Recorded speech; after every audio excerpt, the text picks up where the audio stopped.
तीसरा सबसे रईस व्यक्ति मनीष डबकारा जी, तो कैसा फील हो? काफी खुशी तो होती है, एक्साइटमेंट होती है। शुरू से ही मैं सोचता था कि $1 बिलियन कंपनी बनाऊंगा। ये कौन इंस्पायर कर रहा था सर? तो मेरे ऊपर तो इन्फोर्स रहा कि मेरे फादर इंजीनियर, तो मुझे भी इंजीनियरिंग।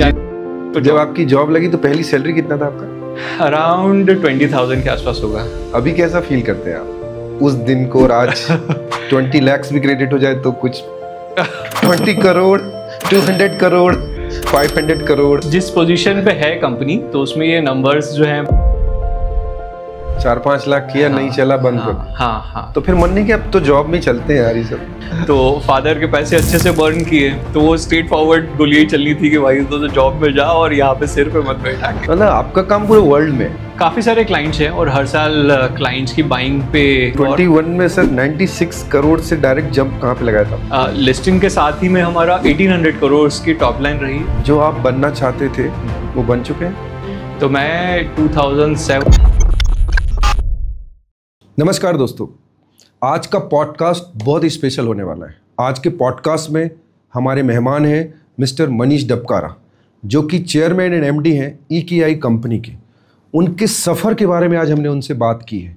कैसे एक मिडिल क्लास लड़का 2008 में अपनी एक कंपनी की शुरुआत करता है और तमाम परेशानियों के बाद अपनी कंपनी को बुलंदियों तक लेके जाता है।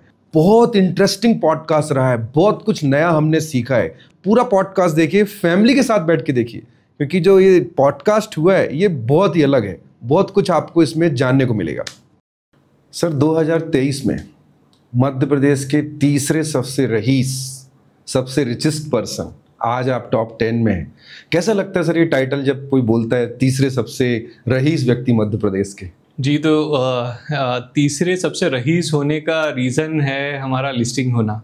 ओके। हम बॉम्बे स्टॉक एक्सचेंज पे लिस्ट हुए थे ईयर 2021 में, और उस टाइम अच्छी बात ये रही कि हम एक्चुअली 2008 में कंपनी स्टार्ट हुई थी और 2021 में हम लिस्ट हुए। और हमारा लक इतना अच्छा रहा कि 21 में जब लिस्ट हुए तब जॉय बाइडन 21 में, जनवरी 2021 में वो प्रेसिडेंट बने। और धीरे धीरे कार्बन मार्केट जिसमें हमारी कंपनी काम करती है, वो कार्बन मार्केट का जो रिस्पॉन्स है, या अमेरिकन इन्वेस्टर्स हैं या यूरोपियन इन्वेस्टर्स हैं, उन्होंने कार्बन क्रेडिट्स परचेज करना ड्रास्टिकली इम्प्रूव कर दिया या इंक्रीज कर दिया फॉर देयर वॉलंटरी एक्शंस।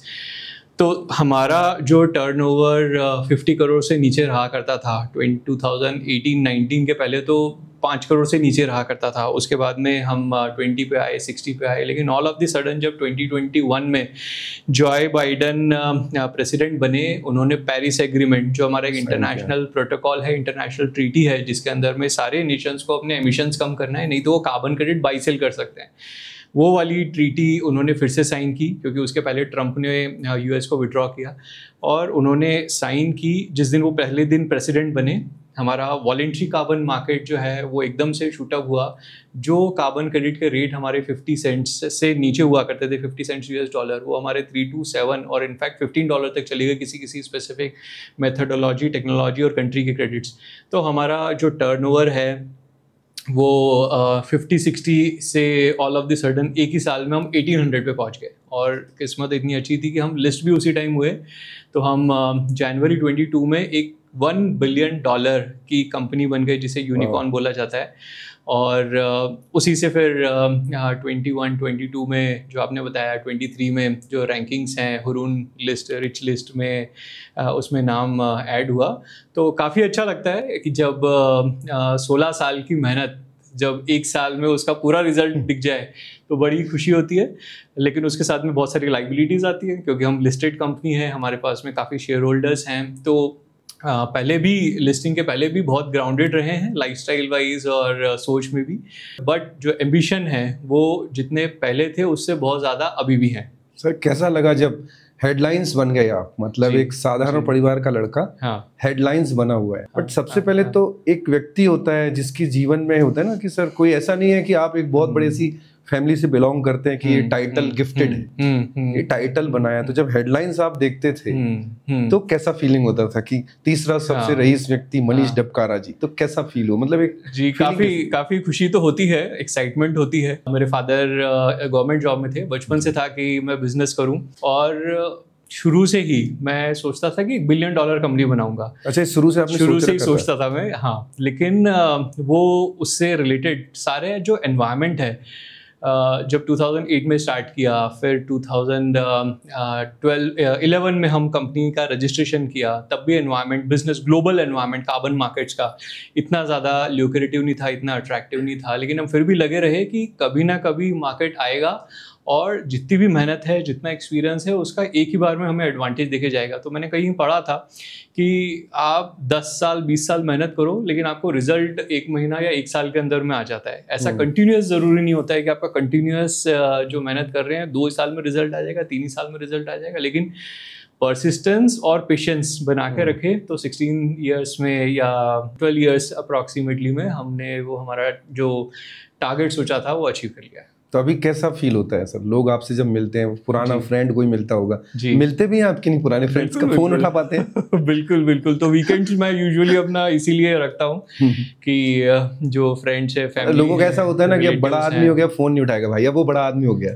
वो बोला जाता है ऐसा, क्योंकि उन्होंने बहुत जगह देखा होगा, लेकिन सारे लोग ऐसे नहीं होते। तो प्रोबेबली उन्हें मेरे साथ ऐसा शायद फील नहीं होता हो। तो स्टिल आप टाइम देते हैं बिल्कुल अपने गरीब दोस्तों को? गरीब दोस्त बोलना तो सही वर्ड नहीं है, हाँ, पुराने दोस्तों को। जी जी बिल्कुल। गरीब दोस्त इन द सेंस जो उतना ग्रोथ नहीं कर पाए, गरीब नहीं बोलना चाहिए, बट ये कह सकते हैं कि जो होता है ना, मेरा जैसे क्लासमेट था जी, वो शायद उतना आगे ग्रो नहीं कर पाया जितना मैं समझता हूँ कि गोल, जैसे काफ़ी सारी बुक्स में आपने पढ़ा होगा, अफर्मेशंस देखे होंगे, मैनिफेस्टेशंस देखे होंगे, तो जो आप सोचो वो प्रोबेबली आप वही बनते हो। आप छोटा सोचोगे तो आप छोटा ही रहोगे, बड़ा सोचोगे तो बड़ा ही रहोगे। तो बड़ा सोच रहे हैं तो बड़े के हिसाब से आपको एक्शंस भी लेना पड़ेगा, और वो बड़े के बराबर एक्शंस आपने ले लिए तो फिर आप बड़े बन ही जाओगे। तो ये एक्चुअली आप बनना क्या चाहते हो उस पर डिपेंड करता है, ना अमीर ना गरीब। तो आप अपने साथ किसी फ्रेंड को भी कंपनी में जगह दी है आपने?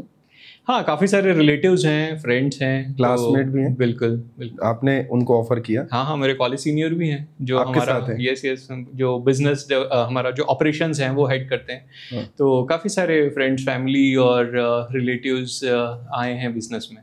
तो ऐसा कभी हुआ जब आपको कोई फ्रेंड मिला हो और आप उसको ना पहचान पाए हो, आपका क्लासमेट था और उसने बोला हो भाई मैं वही साथ में था? बहुत बार लोग मजे मस्ती मजाक में ऐसा जरूर बोलते हैं, लेकिन मेमोरी इतनी फैट नहीं है कि मैं किसी से मिलूं और उसे पहचान ना पाऊं। अच्छा, बट मजाक होता होगा आपके जी साथ? जी जी। अभी एक और चीज़ है सर, आप AKI के chairman and MD and CEO हैं। हाँ। तो हम लोगों ने जो देखा है, मैंने भी कॉर्पोरेट में काम किया है, एक बॉस होता है तो एक होता है ना, बॉस की एक अलग ही फीलिंग होगी, चेयरमैन हो अगर वो, तो ये किस तरह का पोस्ट है, ऐसा इसमें क्या फीलिंग होती है सर? तो एक छोटी कंपनी में जिसे हम बोलते हैं बिजनेस का मालिक, उसी टाइप से एक बड़ी कंपनी जब होती है या कोई एक लिमिटेड या लिस्टेड कंपनी बनती है तो उसके एक बोर्ड ऑफ डायरेक्टर्स होते हैं, यूजुअली 4 to 6 के आसपास में, डिपेंडिंग रेगुलेशंस 4 to 6 के आसपास में रहते हैं। और उन्हीं 6 डायरेक्टर्स में से 50% इंडिपेंडेंट होना चाहिए, 50% रेगुलर होना चाहिए, और दोनों में से भी इंडिपेंडेंट या रेगुलर जो एग्जीक्यूटिव डायरेक्टर्स होते हैं उसमें से कोई एक को चेयरमैन चूज़ किया जाता है जो बिजनेस को लीड करे। फिर सेकंड होता है मैनेजिंग डायरेक्टर, जो भी पूरे बोर्ड में डिस्कशन हो रहा है, जो चेयरमैन से अप्रूवल हो रहा है, वो मैनेजिंग डायरेक्टर उसको इम्प्लीमेंट कराए। देन आफ्टर आता है हमारा जो मैनेजमेंट, जिसके अंदर में जिसे हम CEO बोलते हैं, जो पूरे मैनेजमेंट का हेड होता है। तो एक्चुअली होता ये है कि सबसे पहले हमारे होते हैं शेयर होल्डर्स, शेयर होल्डर के बाद में होते हैं चेयरमैन, चेयरमैन के बाद में होते हैं बोर्ड ऑफ डायरेक्टर्स, फिर होते हैं मैनेजिंग डायरेक्टर, फिर CEO, एंड देन हमारे सारे chief financial officer, CFO, CIO, CSO, ये सारी की सारी चीफ एग्जीक्यूटिव वाली जो डेजिग्नेशंस होती हैं। जी, तो मैं चेयरमैन हूँ। तो एक्चुअली इंडिया में आप देखें, मतलब बाहर, हमारे इंडिया के बाहर अलग अलग लोग इस पोजीशन को होल्ड करते हैं यूजुअली, लेकिन हमारे इंडिया में बड़ा ट्रेंड है कि CEO एंड CMD एक ही बंदा होता है। मोर देन 90% कंपनीज में बिल्कुल सही है। उसका रोल यही होता है कि जो कंपनी का मिशन, विजन है, गोल्स हैं, उसे मीट कराने में पूरे कंपनी के जो रिसोर्सेज हैं, आइदर मनी रिसोर्सेज हैं, मैन पावर रिसोर्सेज हैं, उसके क्लाइंट नेटवर्क, सभी को एक डायरेक्शन में लेके जाना है जिससे कि कंपनी में ग्रोथ आ सके। तो चेयरमैन कौन होता है? चेयरमैन तो इन सबसे ऊपर हो गया ना? जी बिल्कुल, आप हैं चेयरमैन। यस। तो आपने जब स्टार्ट किया था, आपने स्टार्ट किया 2008, उसके पहले आप जॉब में थे? हाँ, तो मैं 2007 में मैंने 2 कंपनी में जॉब किया था, बहुत शॉर्ट टर्म पीरियड रहा। बिगनिंग ही आपका था कि मुझे जॉब नहीं करना है? बिल्कुल बिल्कुल, तो बचपन से ही मैं यदि बताऊं तो मिडिल थोड़ा क्लास बचपन से ही बता दीजिए सर, कहाँ से हैं? सब लोग जानना चाहते हैं कि कहाँ से हैं आप, किस शहर से हैं, और थोड़ा सा आप स्कूलिंग कहाँ से किए। मेरी बिलोंगिंग जो है मिडिल क्लास फैमिली से है, और यूजुअली सारे रिलेटिव्स जो हैं वो ग्रेन ट्रेडिंग में हैं। जो मध्य प्रदेश और राजस्थान की बॉर्डर है उसमें वो बार्टर सिस्टम में बिजनेस करते हैं, वो रिटेलर्स के साथ बिजनेस करते हैं और ग्रेन्स की ट्रेडिंग करते हैं। लेकिन मेरे फादर हैं वो सिविल इंजीनियर रहे हैं, अभी रिटायर हो गए इरिगेशन डिपार्टमेंट में। और मेरा बर्थ जो है महू ही रहा, जो हमारे इंदौर से 24-25 किलोमीटर्स अवे है।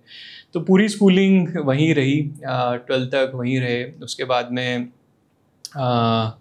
इंजीनियरिंग मैंने भोपाल से किया, ओरिएंटल कॉलेज से। देन एमटेक किया एनर्जी मैनेजमेंट में इंदौर में, स्कूल ऑफ एनर्जी DAV में जो आता है। और उसके बाद में काफ़ी सारे सर्टिफिकेशंस नेशनल और इंटरनेशनल ब्रांडेड स्कूल्स और कॉलेजेस जो हैं, जैसे IIMs हैं, उनसे काफ़ी सारे मैंने दूसरे स्पेसिफिक सर्टिफिकेशंस। ये कौन इंस्पायर कर रहा था सर? जैसे एक आम व्यक्ति होता है, आम लड़का होता है, कॉलेज गया, कॉलेज कर लिया, नौकरी चला गया, तो ऐसा आपको कैसा हो रहा था कि आप रुक नहीं रहे थे और स्टडी करना है, वहां से आ गए तो जॉब में? तो ऐसा क्या हो रहा था? घर पे कोई ऐसे कर रहा था, कोई फ्रेंड था, या खुद करना चाह रहे थे? तो बहुत ज़्यादा ये कंफ्यूजन रहती है जब कोई स्टूडेंट है 10th क्लास पास करता है, फिर कौन सा सब्जेक्ट ले। सच में तो मेरे ऊपर तो इन्फोर्स रहा कि मेरे फादर इंजीनियर, तो मुझे भी इंजीनियरिंग तो लेना ही लेना है, तो वो इन्फोर्स रहा। उसके बाद में मैं सोचता था, क्योंकि मेरे सारे परिवार के लोग ट्रेडिंग करते थे, तो मेरी भी बड़ी इच्छा थी कि मैं किराने की दुकान खोलूँ। तो लेकिन फिर वही प्रेशर था कि फादर तो वो करने नहीं देना चाहते थे, क्योंकि उन्हें था कि इंजीनियर ही बनना है। तो फिर मैं समझा कि IT का बड़ा बूम था 2000 इनिशियल 2000 में। तो मैं इंजीनियरिंग में मैंने एडमिशन लिया इंफॉर्मेशन टेक्नोलॉजी में, ओरिएंटल कॉलेज में। फिर वहाँ जाके मुझे लगा कि जिंदगी भर कंप्यूटर के सामने बैठ के मैं कैसे काम करूँगा, तो बहुत वाइब्रेंट चीज़ें करनी हैं। तो मैंने फर्स्ट सेमेस्टर चेंज होने के बाद में मेरी फील्ड चेंज कर ली और मैं चला गया इलेक्ट्रिकल एंड इलेक्ट्रॉनिक्स इंजीनियरिंग। तो खुद से आपको फील में नहीं कर सकता, जिंदगी भर नहीं बैठ सकता, बिल्कुल, या किसी से कोई डिस्कस हो, एक जगह बैठ के एक ही डेस्क के सामने, एक ही डेस्क पे एक ही कंप्यूटर के सामने बैठ के पूरी जिंदगी नहीं काट, कोडिंग और सॉफ्टवेयर में करता रहूँ, तो वो बिल्कुल मुझे नहीं जमा। तो 6 महीने में मैंने अपनी फील्ड चेंज कर ली इलेक्ट्रिकल एंड इलेक्ट्रॉनिक्स में। उसके बाद में मेरे प्रोफेसर थे 3rd ईयर में, वो एक एक्ट आया था, एनर्जी कंजर्वेशन एक्ट 2001। और इंजीनियरिंग में मैंने उसी टाइम एडमिशन लिया था 2002 में। तो काफ़ी मतलब जैसी फील्ड चेंज की तो इलेक्ट्रिकल इंजीनियरिंग के बारे में बहुत कुछ जानना को मिला। फिर ये समझ में आया कि कोर इलेक्ट्रिकल में यदि अपना करियर बनाएंगे तो बहुत ज़्यादा ग्रोथ नहीं है। तो फिर हमारी नई फील्ड जो आई एनर्जी मैनेजमेंट से रिलेटेड, तो मेरे सीनियर जो है वो certified energy auditor, certified energy manager, जैसे हमारे चार्टर्ड अकाउंटेंट और कंपनी सेक्रेटरी होते हैं, उसकी वो एग्जामिनेशन के लिए अपनी तैयारी कर रहे थे। तो मुझे वहाँ से मोटिवेशन आया कि मुझे 3rd ईयर के बाद में मेरी जो डोमेन है, मुझे एनर्जी मैनेजमेंट में जाना है, कि एनर्जी ऑडिट्स में करूं, एनर्जी मैनेजमेंट करूं, एनर्जी कंजर्वेशन करूं, जो कि डायरेक्टली रिलेटेड है क्लाइमेट चेंज और ग्लोबल वार्मिंग से। क्योंकि बहुत बार हमारे मध्य प्रदेश में 3rd सेमेस्टर में एक सब्जेक्ट होता है EEE करके, एनर्जी इकोलॉजी एंड एनवायरनमेंट के नाम से एक सब्जेक्ट होता है, जिसके अंदर में सारी चीज़ें पढ़ाई जाती है, क्या क्लाइमेट चेंज होता है, ग्लोबल वार्मिंग होती है। तो बड़ा फैसिनेटिंग था मेरे लिए उस टाइम ये समझना। तो 3rd ईयर में मैंने उसकी तैयारी करना स्टार्ट की। तो मेरा जो माइनर प्रोजेक्ट का सब्जेक्ट था वो मैंने एनर्जी ऑडिट ही चूज़ किया। और मध्य प्रदेश ऊर्जा विकास निगम लिमिटेड, जो गवर्नमेंट, हमारे सेंट्रल गवर्नमेंट का स्टेट नोडल एजेंसी है, MNRE से related, ministry of new and renewable energy का स्टेट नोडल एजेंसी है, जिसका काम है गवर्नमेंट की एनर्जी और renewable energy, power and renewable energy की पॉलिसीज़ को इम्प्लीमेंट कराना। तो मैंने वहाँ इंटर्नशिप की, तो मुझे और थोड़ा जानने को मिला कि exactly energy audit, energy management में क्या होता है, कैसे होता है। फिर जब मेरा 4th ईयर कंप्लीट हुआ, तो करीब करीब सारे मेरे फ्रेंड्स जो हैं वो इलेक्ट्रिकल में होने के बावजूद भी आईटी कंपनी में चली गई, तो मुझे लगा यार वापस से सर्कल में आ गया मैं, कि मैंने वहाँ पहले फर्स्ट ईयर में छोड़ी थी और वापस सारी कंपनीज जो आ रही है कॉलेज में वो आईटी से रिलेटेड ही आ रही, और मैंने तो वहाँ फर्स्ट ईयर में छोड़ आया था, तो मुझे तो ये काम करना ही कैंपस सिलेक्शन के लिए, कैंपस सिलेक्शन के लिए, तो बड़ा फ्रस्ट्रेटेड फील होता था कि इलेक्ट्रिकल में वहाँ आईटी छोड़ के आए, इलेक्ट्रिकल में आओ वापस आईटी में जाना है, तो फिर वो काम तो नहीं करना है। तो फिर मैंने सोचा कि हाँ, एक कंपनी है इंदौर में जो हीट एक्सचेंजर्स बनाती है, रेयन इंजीनियरिंग के नाम से। फिर मैंने वहाँ पे 4th ईयर का अपना मेजर प्रोजेक्ट किया।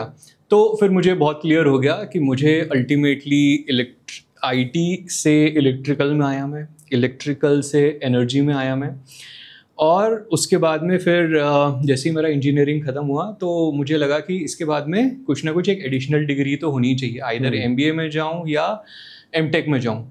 तो मुझे लगा कि एनर्जी मैनेजमेंट में जाऊँगा तो मेरे दोनों काम हो जाएंगे, MTech भी हो जाएगा और मैनेजमेंट फील्ड है तो मैनेजमेंट भी मेरा हो जाएगा। तो फिर मैंने चूज़ किया school of energy and environment studies, जो क्योंकि घर से सबसे पास में था, महू से इंदौर। लेकिन जब MTech में आया तो फर्स्ट सेमेस्टर में मैंने देखा कि सारे मेरे कॉलेज सीनियर हैं, इससे भी एक अपग्रेडेड फील्ड है क्लाइमेट चेंज। मतलब जो मैंने पहले बताया कि आईटी से इलेक्ट्रिकल, इलेक्ट्रिकल से एनर्जी एंड एनर्जी के भी ऊपर क्लाइमेट डोमेन है, और उसमें कॉम्पनसेशंस और करियर अपॉर्चुनिटीज जो हैं आइदर बिजनेस या जॉब से रिलेटेड, आज भी हम देखें कि जो उस टाइम मैंने जो डिसीजन लिए बहुत ही बेस्ट रहे मेरे लिए, कि आईटी से ज़्यादा इलेक्ट्रिकल, इलेक्ट्रिकल से ज़्यादा एनर्जी और एनर्जी से ज़्यादा क्लाइमेट। यदि रिम्यूनरेशन में देखें तो हम ऑयल एंड गैस सेक्टर जो होता है उससे भी ज़्यादा रिम्यूनरेशंस या बिजनेस अपॉर्चुनिटीज़ जो हैं वो क्लाइमेट चेंज डोमेन में अभी भी है। क्या अभी भी है? बिल्कुल। अगर कोई चूज करना चाहता है सब्जेक्ट, अभी भी सर ये 2005 में हमारी इंडस्ट्री बनी हमारी, और हमारी कंपनी 2008 में बनी, मेरा करियर 2007-8 के आसपास में आया। तो अभी भी हमारी ग्लोबल इंडस्ट्री जो है कार्बन क्रेडिट की, वो उसकी पोटेंशियल की नेसेंट स्टेज पे है। मतलब यदि 100 तक पोटेंशियल हो सकता है तो अभी भी पूरी इंडस्ट्री 1 पे खड़ी है। 1 पे खड़ी है? सिर्फ 1 पे खड़ी है, 15-20 सालों में भी। मतलब इस पे लोगों को आना चाहिए, आप ये करें। बिल्कुल। जो मनीष हैं वो किस तरह के स्टूडेंट थे कॉलेज में, जो है कुछ ऐसी बात बताएंगे जो थोड़ा सा, आप कॉलेज गए तो कॉलेज ऐसी तो नहीं निकला हो? कुछ ऐसी बात है जो कॉलेज में होता है, आपको कभी प्रॉब्लम आया वहाँ पे, आपकी रैंकिंग हुई?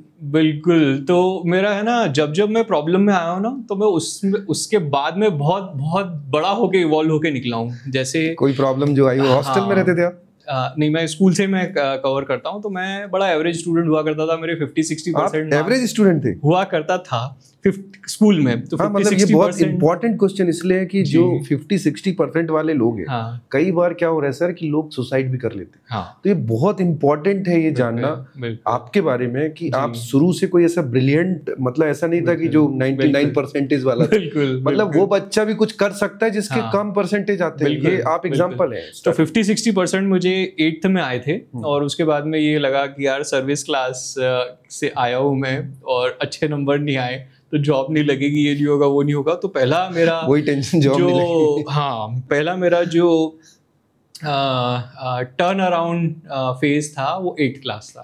ओके। उसके बाद में मेरा टर्न अराउंड फेज आया फर्स्ट ईयर में। तो ये सेल्फ रियलाइज किया परसेंटेज कम है और प्रेशर? नहीं, प्रेशर बहुत मदर फादर का और कंपैरिजन जो बच्चों का होता है, तो वो देख ले कितने आए हैं। वो प्रेशर से मेरा पहला टर्न अराउंड था। सेकंड टर्न अराउंड मेरा आया जब मैं फर्स्ट ईयर में था, और मैं मतलब उसके बाद में जब 8th के बाद में 4 साल जो होते हैं 9, 10, 11, 12, तो मैं फिर अराउंड 70s में आना स्टार्ट हो गया था।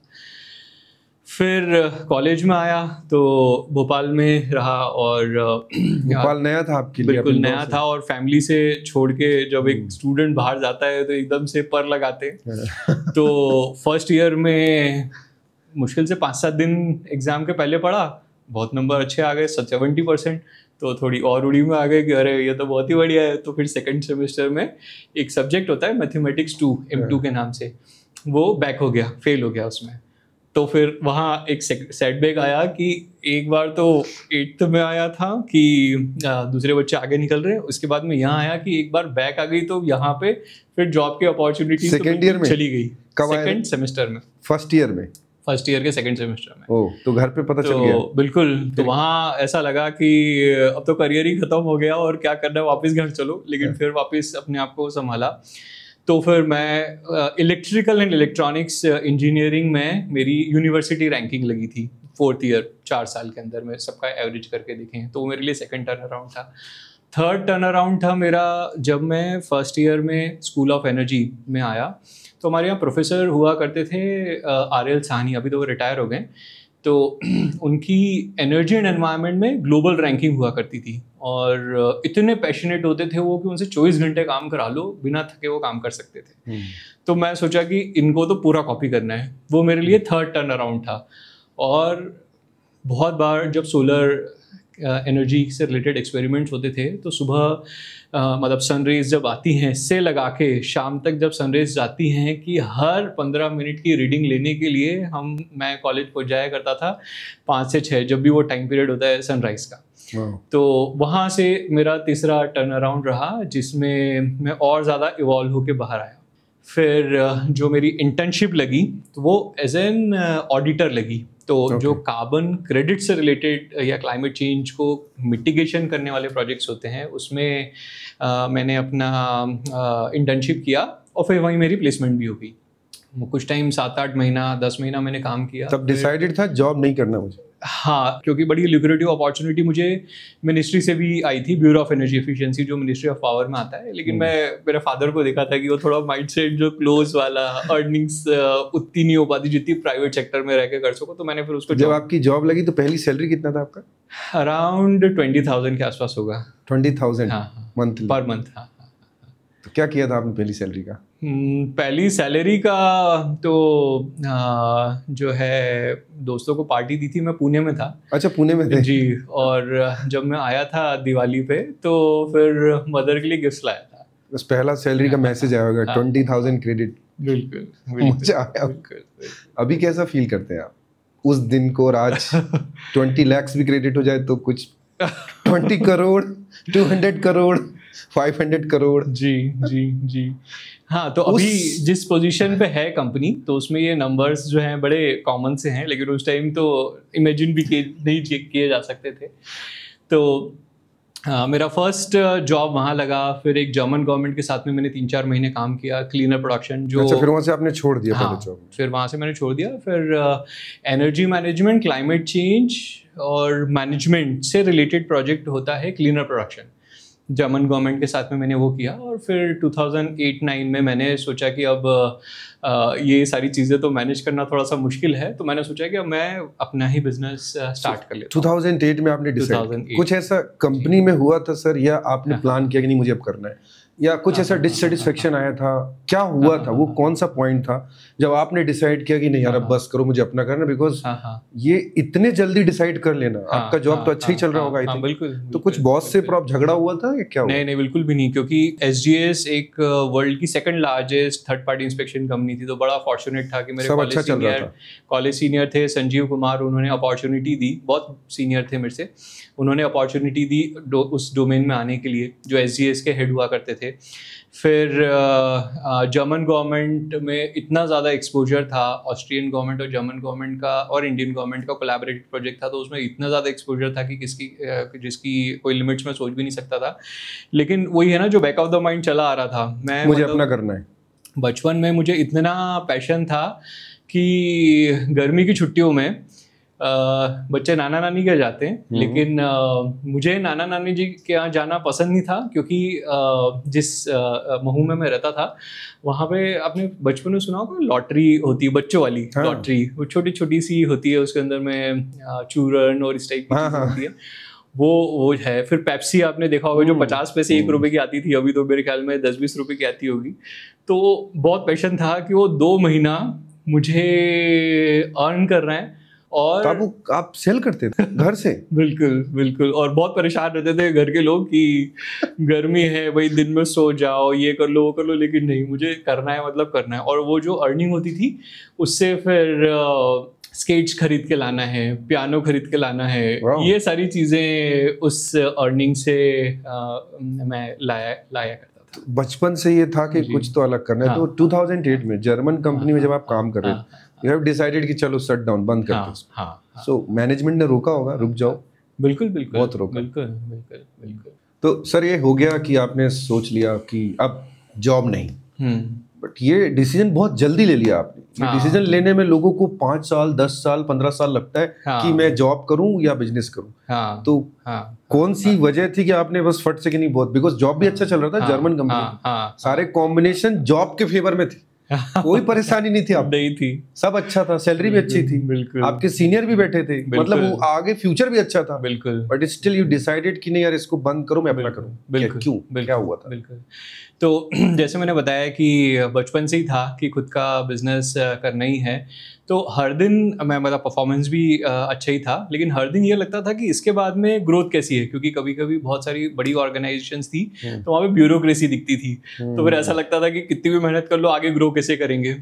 दूसरा था कि मेरे पास में कोई लाइबिलिटी नहीं थी। मेरे फादर, जैसे मैंने बताया, सिविल इंजीनियर हैं इरिगेशन डिपार्टमेंट में, तो वो एक अर्निंग सोर्स तो था ही, शादी हुई नहीं थी तो वो भी कोई लाइबिलिटी नहीं थी, तो मैं सोचा कि अभी अच्छा टाइम है एक्सपेरिमेंट करने का, और एक्सपेरिमेंट में फेल भी हो गए तो कहीं बहुत ज़्यादा इधर उधर नहीं हो जाएगी, क्योंकि लाइबिलिटीज नहीं है, एक अर्निंग सोर्स। 24 साल की उम्र थी, 24 साल की उम्र, और फादर है ही, तो मतलब जॉब कर ही रहे हैं वो, तो फिर मतलब इतनी हैंड टू माउथ वाली सिचुएशन नहीं थी। बहुत परिवारों में ऐसी फाइनेंशियल सिचुएशन आती है कि आप एक्सपेरिमेंट, ट्रायल्स ये करना आपकी फाइनेंशियल पोजीशन अलाउ ही नहीं करती। सही सर। तो वो कम से कम एक लक अच्छा था कि उस सिचुएशन में मैं नहीं था, तो फिर वो स्टार्ट किया। तो सबसे पहले मैंने चालू किया था दिल्ली में, एक कंपनी थी फिच फ्यूल कैटलिस्ट। एक कैटलिस्ट आता है जिससे कि आपकी फ्यूल की एफिशिएंसी बढ़ जाती है। अच्छा। बर्निंग एफिशिएंसी या थर्मल एफिशिएंसी बढ़ जाती है, ज़्यादा एनर्जी मिलती है कम फ्यूल में। तो वो मैंने किया, बहुत ज़्यादा वो ठीक से चल नहीं पाया। फिर मैं सोचा कि मेरी कोर एक्सपर्टीज़ जो है क्लाइमेट चेंज और एनवायरनमेंट है, क्लाइमेट चेंज और एनर्जी ऑडिट। पहला प्रोजेक्ट आपने दिल्ली में किया जी, और वो बहुत ज़्यादा चला नहीं, मतलब कितने महीने किया होगा? मुश्किल से वो प्रोडक्ट जो था मेरे ख्याल में 3-4 महीने चला होगा। कितना इन्वेस्टमेंट था उसमें?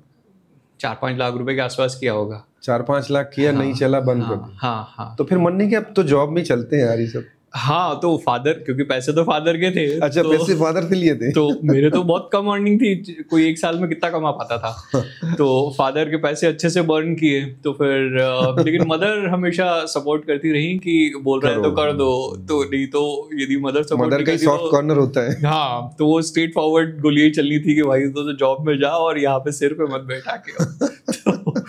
तो दिल्ली में मैंने वो स्टार्ट किया था, क्योंकि मेरी जो जर्मन गवर्नमेंट था वो दिल्ली में भी था, तो मैंने वहाँ से स्टार्ट किया। फिर मैं सारा बोरिया बिस्तर बांध के इंदौर आ गया वापस, मऊ, मतलब अपना इंदौर वापस। हाँ, और वहाँ पे मेरा रूम हुआ करता था। तो मेरी जैसे 2 सिस्टर्स हैं, तो वो बड़ी हो चुकी थी, तो जो मेरा रूम था वो टेक ओवर हो चुका था। तो मेरे लिए वहाँ पर जगह नहीं थी, तो मैं भगवान का एक छोटा सा रूम था, उसमें मैंने अपना एक टेबल और लैपटॉप और उसी से इंटरनेट और अपना स्टार्ट किया कि वही अब यही से अपना बिजनेस स्टार्ट, उसी को ऑफिस बनाया, वही ऑफिस बनाया। फिर बहुत सारे मुझे समझ में नहीं आया कि एग्जैक्टली मैं क्या करूँ, तो इंडस्ट्रीज़ में, बहुत सारी इंडस्ट्रीज़ में गया इंदौर में, जिसमें मैंने बोला कि एनर्जी ऑडिट करवा लो, क्लाइमेट चेंज एनवायरनमेंट से रिलेटेड कुछ करा लो। लेकिन हमारे यहाँ पे एसएमईज में बहुत ज़्यादा प्रेफरेंस नहीं होती है energy efficiency, energy audits, energy conservation, या कम एनर्जी में ज़्यादा प्रोडक्शन कर ले। उनका मेन काम है प्रोडक्शन होता रहे, बाकी सारी चीज़ें सेकेंड प्रेफरेंस है। तो वो ठीक से चला नहीं, तो एक कैटलिस्ट वाला नहीं चला। फिर एनर्जी ऑडिट जो मेरी कोर एक्सपर्टीज़ थी वो नहीं चली। वो कितने टाइम तक किया? ये सब साथ साथ ही चल रहा था, सब साथ में। फिर मैं जिस कंपनी के लिए ऑडिट करता था जब मैं एसजीएस में था, तो वो कंपनी प्रतिभा सिंटेक्स, जो हमारे शहर या हमारे रीजन की, मध्य प्रदेश रीजन की काफ़ी रेनाउंड ऑर्गेनाइजेशन है। श्रेयस्कर चौधरी जी, श्रेयस्कर चौधरी जी, और वहाँ पे वर्मा जी जो हैं, तो वर्मा जी ने अपॉर्चुनिटी दी कि ये प्रोजेक्ट की कंसल्टिंग करोगे, क्योंकि एनर्जी और मतलब कार्बन क्रेडिट की ऑडिट जब मैं करने गया था उनके वहाँ पे एसजीएस के बिहाफ में, तो बड़ा अच्छा उन्हें रिलेशन हो गए थे। तो उन्होंने बोला कि इसकी कंसल्टिंग कर दो, प्रोजेक्ट को रजिस्ट्रेशन कराना है। एक उस टाइम में HFO2 natural gas DG set, generator set उन्होंने लगाया था। तो उसका तो मेरा फर्स्ट जो कॉन्ट्रैक्ट आया वो आया था 31 मार्च 2009 में, पहला कॉन्ट्रैक्ट। तो वो फाइनेंशियल ईयर क्लोजर के लास्ट डे पे पहला बिजनेस आया था। और दूसरा बिजनेस मुझे उसी दिन मिला था, जो हमारे इंडिया के मुकुल अग्रवाल जी हैं, जो बड़े रेनाउंड इन्वेस्टर हैं। उनकी कंपनी ने रिन्यूएबल एनर्जी प्रोजेक्ट एक लगाया था, उसकी कंसल्टिंग का मुझे वो कैसे मिला आपको? वो भी मुझे रेफरेंस से ही, मतलब वहाँ पे जो सुज़लॉन के कस्टमर रिलेशनशिप मैनेजर से मैंने उनको बोला भाई नया नया स्टार्ट किया, थोड़ा सपोर्ट करो, तो उन्होंने उनसे कनेक्ट किया और वो पहला बिजनेस आया। हालांकि जब हम लिस्ट हो गए 2021 में, तब जाके मालूम पड़ा कि वो कितने बड़े इंसान थे, उस टाइम भी थे और अभी भी है। तो बिल्कुल अंदाज़ा नहीं था कि ये था। तो 31 मार्च 2009 में हमारा पहला कॉन्ट्रैक्ट आया। उसके बाद में धीरे धीरे क्लाइंट्स बढ़ते चले गए और इंडस्ट्री में हम ग्रो करते चले गए और फिर 2021 में जाके लिस्ट हुए। तो तब तक हमारी कंपटीशन में इतनी, मतलब कोई भी नहीं था।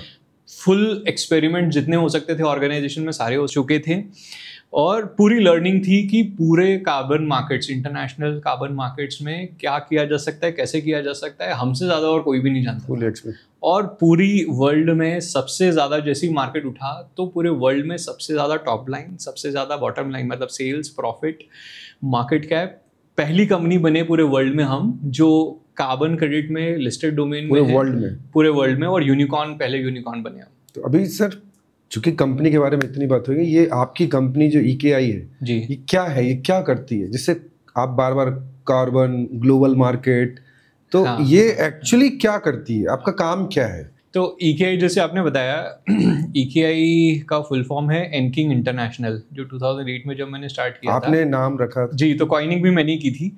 और ये सोच के की थी कि इंदौर में है, मतलब इंदौर मध्य प्रदेश, छत्तीसगढ़, ये सेंट्रल पार्ट हुआ, तो इसमें हमारे जैसा कोई नहीं था, मतलब सोच उतनी थी तब तक हमारी कि हमारे जैसा और कोई भी नहीं आसपास में, तो उससे किंग वर्ड लिया। अच्छा, EKI का भी कुछ मतलब किंग है, EKI का एनकिंग इंटरनेशनल। ओके, किंग है वो। एनकिंग में किंग वर्ड वहां से लिया कि सेंट्रल पार्ट में कोई भी नहीं था। EN था क्योंकि एनर्जी एनवायरनमेंट में काम करते थे और प्रोजेक्ट हमारे सारे इंटरनेशनल होते हैं। और आप किंग बने भी इस फील्ड में।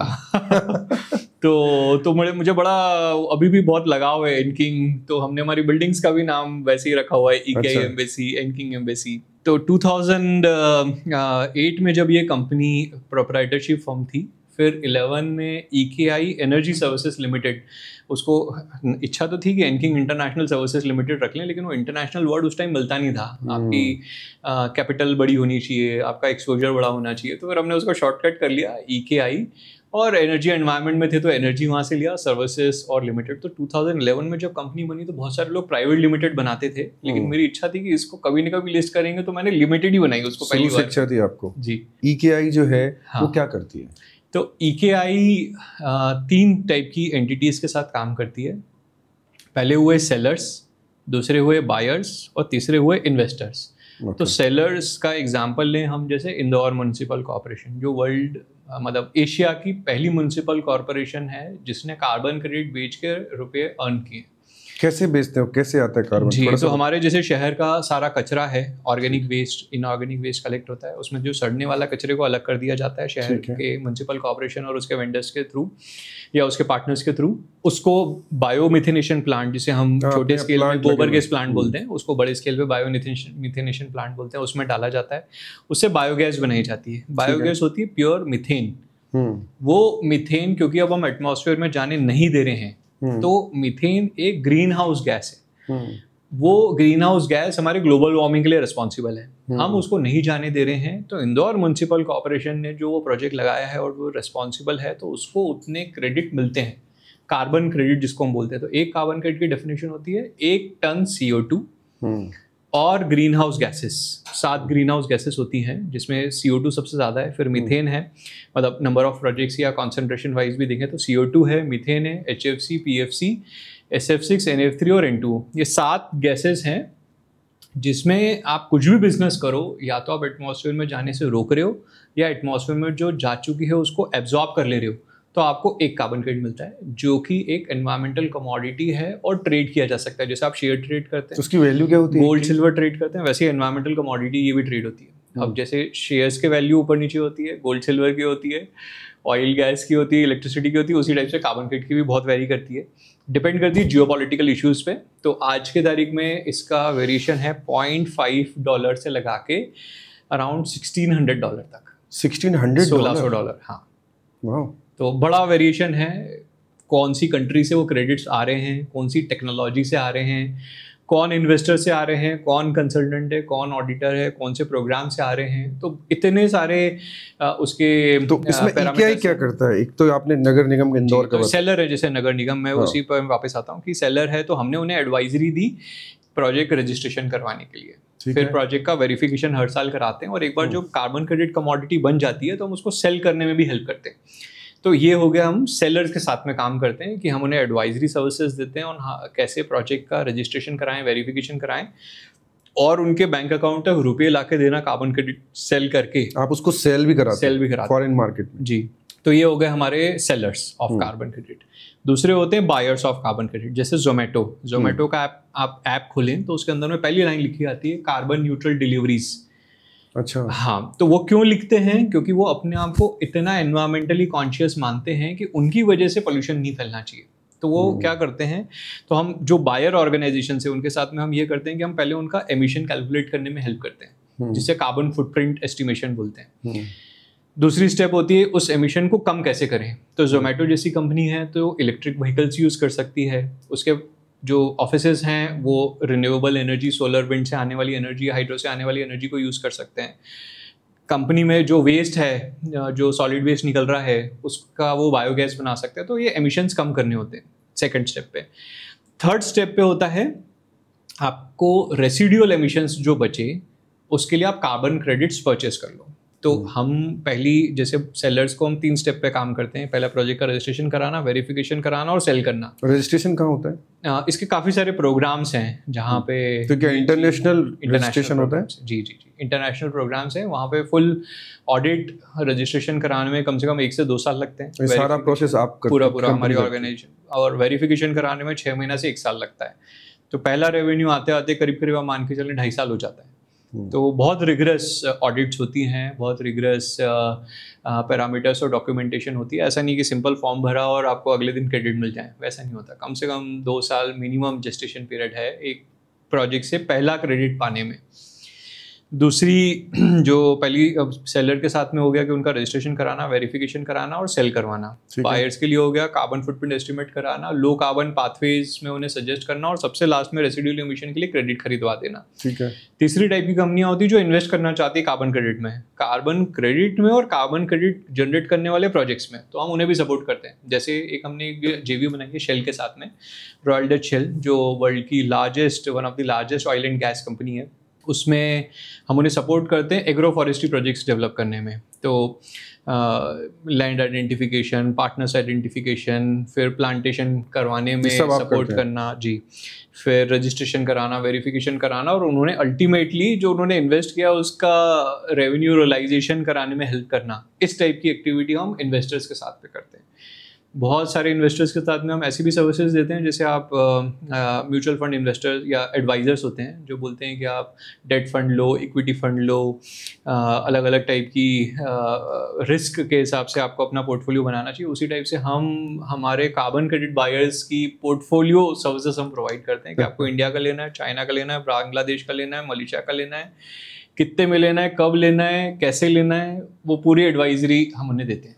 क्योंकि बहुत सारी MNCs हैं जो मल्टीपल नेशंस में काम करती है, और मल्टीपल एमिशन रिडक्शन रेगुलेशंस जो हैं उस पे वो एक्सपोज्ड हैं। तो ये सारी चीज़ एक जगह समझना और मिल पाना बहुत टफ है उनके लिए। बहुत टफ है, बहुत उलझा हुआ है, ऐसा लगता है इससे। मतलब आपका काम पूरे वर्ल्ड में।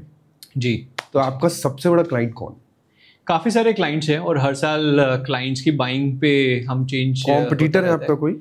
काफ़ी सारे हैं। मतलब जब हम लिस्ट हुए और जो मार्केट अब आगे आगे बढ़ रहा है, जैसे पेरिस एग्रीमेंट जो मैं आपको बोला कि यदि हमारा मार्केट पोटेंशियल 100 का है कार्बन मार्केट्स का, तो अभी ये इंडस्ट्री सिर्फ फर्स्ट स्टेज पे खड़ी हुई है। अभी उसको 99 स्टेजेस और क्रॉस करके पूरी अपॉर्चुनिटी 100 तक लाना है। तो काफ़ी सारे स्टार्टअप्स आ गए हैं जो टेक्नोलॉजी को ड्राइव कर रहे हैं, बहुत सारे मार्केट प्लेसेस आ गए हैं, कुछ एक्सचेंजेस भी अपने आप आ गए हैं जो कार्बन मार्केट्स और डिजिटलाइजेशन या IT इंफ्रास्ट्रक्चर को इंक्लूड करके काम कर रहे हैं। बहुत सारे कंसल्टेंट आ गए हैं, ऑडिटर्स आ गए हैं। तो लेकिन फिर भी आज हम देखें, इतने सारे लोग होने के बावजूद भी इंडस्ट्री 1% पे खड़ी है, और 99% ग्रोथ आना बाकी है। ह्यूज अपॉर्चुनिटी है आगे। तो अभी अब जो जियो पॉलिटिक्स का इम्पैक्ट है, हाँ, अभी जैसे बाइडन से जस्ट अपोजिट ट्रम्प, बिल्कुल। सो कितना फर्क पड़ता है आपको? आई थिंक शायद यूएस पीछे भी हट गया है उस बिल्कुल। तो पेरिस एग्रीमेंट से विड्रॉ किया हमने। जब ट्रम्प 2017 में आए थे, जो मैं लास्ट टाइम बताया आपको कि वो 17 में आए, 16-17 में तो विड्रॉ कर लिया, फिर बाइडन आए तो साइन कर लिया, फिर अभी जब ट्रम्प आए वापस से विड्रॉ कर लिया। विड्रॉ कर लिया। आपके लिए कितना टेंशन है? जियो पॉलिटिक्स पहले और अब में बहुत बड़ा चेंज आया है, बहुत ज्यादा। तो बहुत सारे, सिर्फ इंडिया की बात ना बोले हम, पूरे वर्ल्ड में जो पॉलिटिकल लीडर्स हैं उनका टेन्योर 4 to 5 years होता है। वो 4 to 5 years में अपने लिए वो इतने रिस्क नहीं क्रिएट करना चाहते हैं, इसलिए क्लाइमेट एक्शन, भले ही हमें दिख रहा है क्लाइमेट चेंज कितना हो रहा है, ग्लोबल वार्मिंग कितनी हो रही है, लेकिन क्लाइमेट एक्शन या हमारे जो पॉलिटिशियंस हैं उनकी जो एम्बिशन है वो 4-5 साल में क्लाइमेट चेंज सबसे लास्ट प्रायोरिटी पे है। उनकी पहली एम्बिशन है जीडीपी, और जीडीपी ज़्यादा बनाना है तो आपको एमिशंस ज़्यादा करना है, और वो और ज़्यादा एनवायरनमेंट को डिग्रेड करता चला जा रहा है। तो ये चैलेंज तो है, बिल्कुल चैलेंज। ये चैलेंज से आप क्या करें? आपके लिए कैसा होता है कि यार अब ये क्या हो रहा है?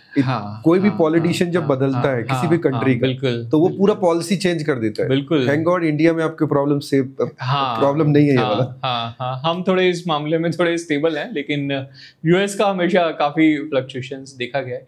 तो इसी वजह से आप देखें, जैसे 21 में जब बाइडन आए तो हमारा मार्केट्स बहुत बहुत ज़्यादा फ्लरिशिंग हुआ। फिर रशिया यूक्रेन वॉर हुआ 22 में, तो यूरोप क्योंकि हमारा सबसे बड़ा बायर होता है कार्बन क्रेडिट का, वहाँ पे एनर्जी प्राइसेस बहुत बड़ी, तो कार्बन मार्केट बैक साइड पे आ गया। तो एक सेटबैक हमारा 22 में वहाँ आया। फिर 23 में हमारी कार्बन क्रेडिट रेटिंग एजेंसीज आ गई। जैसे हमारी कंपनी की रेटिंग होती है, वैसे कार्बन क्रेडिट प्रोजेक्ट की भी रेटिंग होना स्टार्ट हो गई। और जो कार्बन क्रेडिट के स्टैंडर्ड्स हैं, जहाँ पे हम प्रोजेक्ट का रजिस्ट्रेशन कराते हैं, वेरिफिकेशन कराते हैं, उनकी क्रिटिसिज्म चालू हो गई कि ये गलत काम कर रहे हैं, कम क्रेडिट इशू होना चाहिए, ये 10-10 गुना ज्यादा दे दे रहे हैं। जो कि पिछले 25 सालों से या 20 सालों से ऐसे ही होता आ रहा था। तो सभी पे मतलब ओपन प्रोसेस के थ्रू होता था। लेकिन उन रेटिंग एजेंसीज ने बोलना स्टार्ट किया कि ये गलत है, ये सही है, ये गलत है, ये सही है। तो वहाँ पे इंटरनेशनल वेस्टर्न वर्ल्ड की मीडिया एजेंसीज जो हैं, जैसे गार्जियन है, ब्लूमबर्ग है, उन्होंने इसको कैच किया और क्रिटिसिज्म करना चालू किया बायर्स का, हमारे जैसे सेलर्स का, कंसल्टेंट्स का, जो कार्बन क्रेडिट के प्रोजेक्ट इशू करते हैं, VCS verified carbon standard US में है उसका। तो ये सारे क्रिटिसिज्म करने से बायर्स जो हैं वो थोड़े से कॉन्शियस हो गए, कॉशियस हो गए कि जहां एक बार क्रिटिसिज्म आती है और वो लिस्टेड कंपनी है तो उसका शेयर प्राइस इंपैक्ट होता है, बिल्कुल रेपुटेशन इंपैक्ट होती है। तो उन्होंने फिर धीरे धीरे बैकआउट करना स्टार्ट किया। तो पहला हमारा आया 21 बहुत सुपर रहा। 22 में हुआ तो 21 में सर 96 करोड़ से डायरेक्ट जंप कहाँ पे लगाया था जी? तो हम उसके पहले लेस देन 50 करोड़ पे हुआ करते थे, और हम 21 में जब लिस्ट हुए, और वही साल में लिस्टिंग के साथ ही में हमारा 1800 करोड़ की टॉप लाइन रही, अराउंड 500 करोड़ की पीबीटी रही।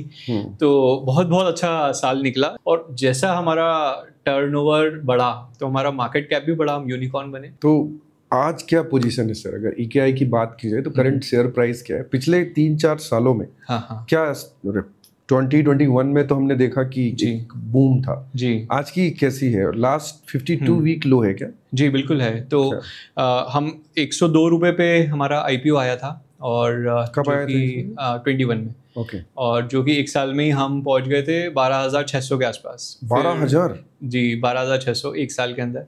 फिर हमने बोनस इशू किया तो वो 1/4 हो गया। तो मतलब हमारा पीक था अराउंड 3,500 रुपीज़ के आसपास में।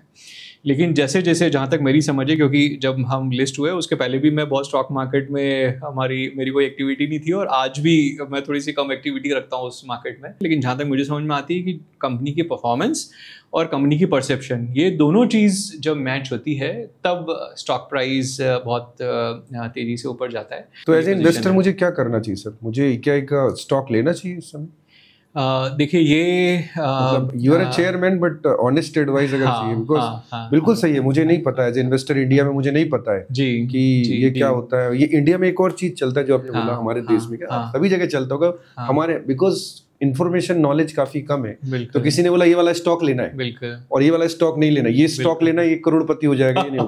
तो ऐसे तुक्का लगाने से अच्छा, या EKI के जो इन्वेस्टर हैं उनके मन में कई तरह तरह के वीडियो है, उसमें क्वेश्चन है, तो हम चेयरमैन से पूछ लेते कि अगर मैं इन्वेस्टर हूँ आपकी कंपनी में, तो क्या भविष्य है उसका? हाँ, देखिए जहाँ तक मैं समझता हूँ कि हमेशा किसी कंपनी में जब आप इन्वेस्ट करते हो, आप एक शेयर भी खरीदते हो तो आप मतलब वहाँ के शेयर होल्डर हो, आप उसके ऑनर हो। बिल्कुल।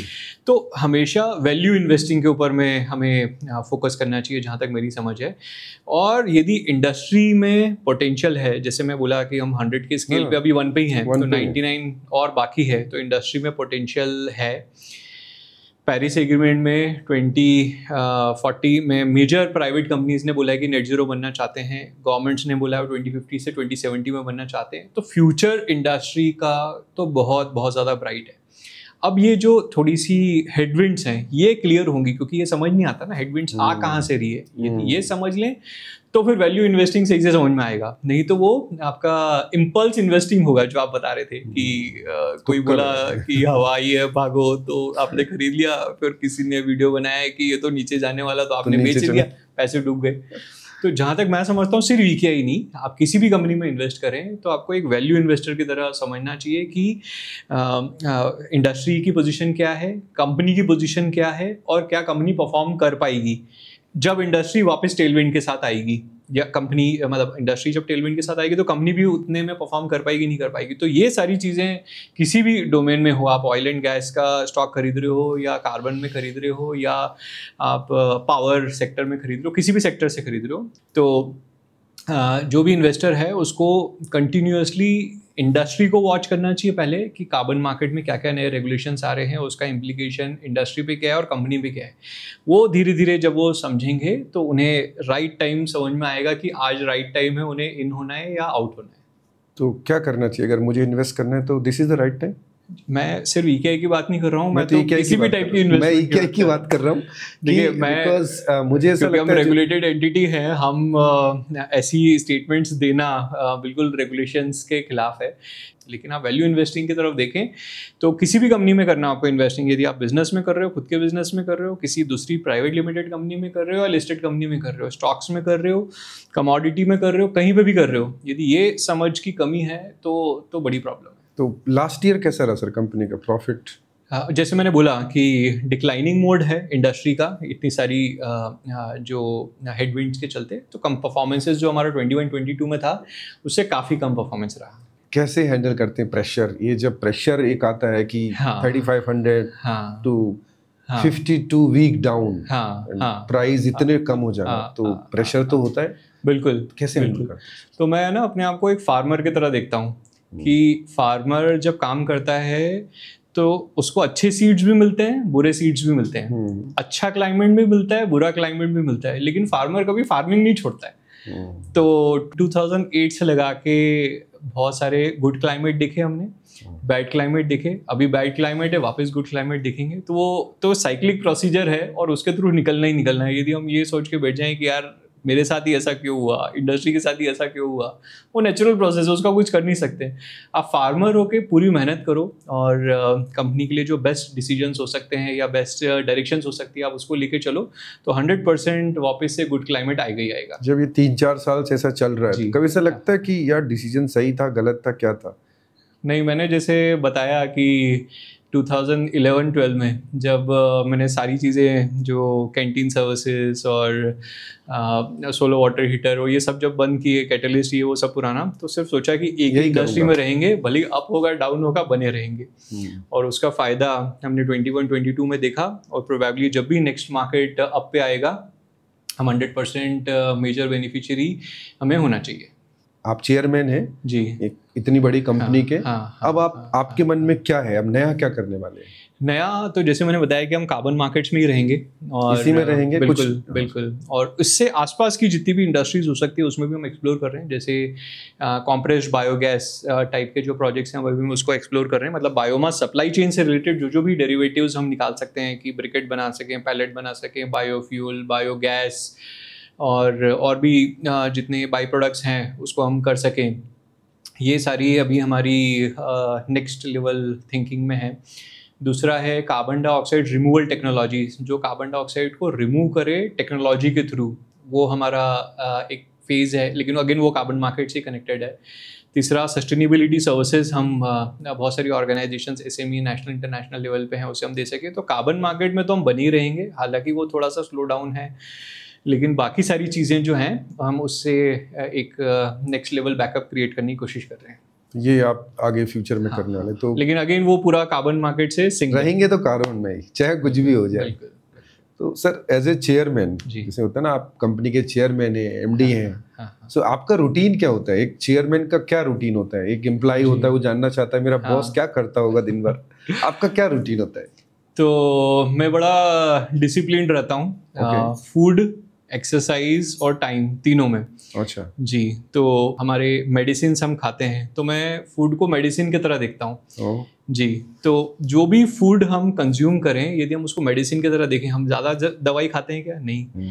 हमें दवाई खाना पसंद है क्या? बिल्कुल भी नहीं। तो हमें उतना ही खाना चाहिए, जैसे एक मशीन है, मशीन में हम उतना ही इनपुट देते हैं जितना वो एब्जॉर्ब कर सके और काम कर सके। यदि आप बहुत ज़्यादा डीजल डाल दोगे तो सब कुछ ओवरफ्लो हो जाएगा, यदि कोई एक मशीन है जिसके अंदर में डीजल से रन करती होगी तो उसी टाइप से फूड में मैं बहुत कॉन्शियस रहता हूँ। बट अपने इंदौर में तो फूड ही है, बहुत कैसे कंट्रोल किया? बहुत ज़्यादा। तो वो तो ब्लड में है, मतलब DNA में है कि अलग अलग चीजें टेस्ट करनी है, अलग अलग रेस्टोरेंट। और आपके यहाँ तो भंवरी लाल जी हैं। बिल्कुल मऊ के। तो कंट्रोल कर लिया आपने। तो फिर भी, लेकिन जैसे जैसे मैं लाइफ में आगे बढ़ रहा हूँ ना, तो ये सारे कंट्रोल्स में ज्यादा एस्टैब्लिश करने में मुझे सक्सेस मिल रही है।